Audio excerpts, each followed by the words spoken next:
Hey y'all, so from the title of the video, you can see that what I'm gonna be talking about very briefly here is that the apologies have to be as loud as the disrespect, the misunderstandings, the miscommunications, the ego, whatever it is that has stood in the way of you and another person. The apology has to be just as loud as that. And one of the reasons why I felt it'd be important for me to talk about this is because I'm working on relationships in my life right now, right? And I had to have a conversation with someone last night who I love so very much.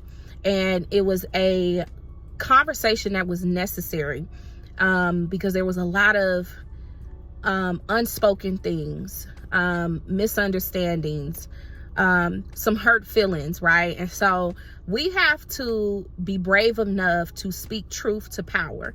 And a lot of times I feel like we don't have tools of repair, right? And I'm thinking about how growing up, and this is a common joke on social media, that when your mama or your parents or whatever was mad at you, or they did something that was wrong when you were a little kid, instead of them coming to apologize to you, they would just come and say, you want something to eat? You want to go to the store? And that was their way of trying to repair a relationship. And we key about that and we laugh about that. But the reality is that that's emotional abuse.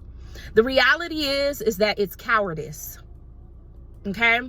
When you know you are wrong and when you know that you have done wrong, it would be important for you to acknowledge it.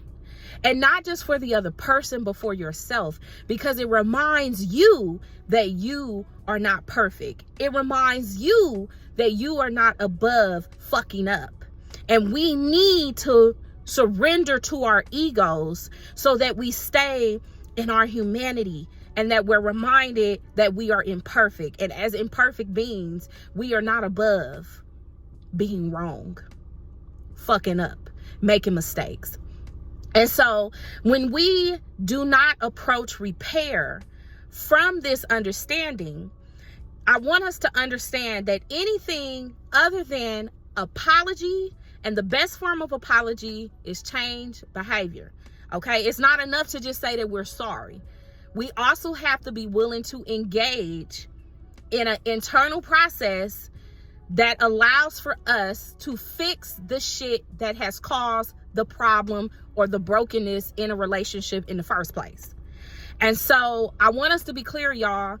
Your apologies need to be, and when I say apologies, I'm talking about your changed behavior and you vocalizing. It is important, y'all, that we say out loud that when we are wrong. It is important, y'all, that we say out loud when we're doing shit that is not appropriate.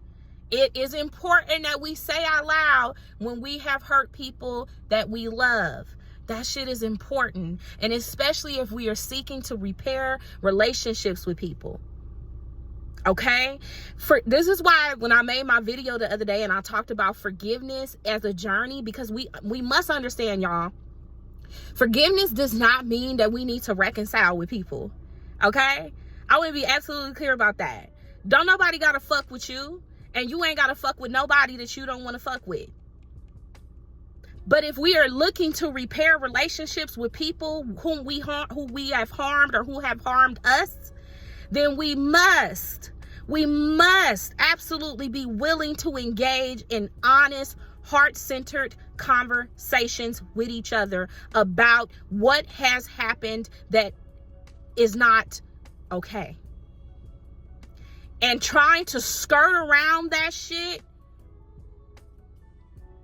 is cowardice, and it's emotional abuse. And I want y'all to be very careful with people who want to repair relationships and do not want to do the work to speak truth to power and to address the elephant in the room. Those are people that are looking to have access to you without having to put in the work that you deserve to have the repair that you deserve. Those are people who are looking to soothe their conscience because they know that they've done something wrong. So they're looking to do just enough so that they don't feel fucked up when they go to bed at night. These are not people that are interested in repair for you. They're interested in repair for themselves. We got to grow the fuck up. Your apologies, aka your change behavior, aka your honest conversation and dialogue, needs to be as loud as the disrespect, the miscommunication, or the misunderstanding was. This is the only way that we can truly have forgiveness that is synonymous to reconciliation, which is a form of repair, be feasible in relationships. Until next time.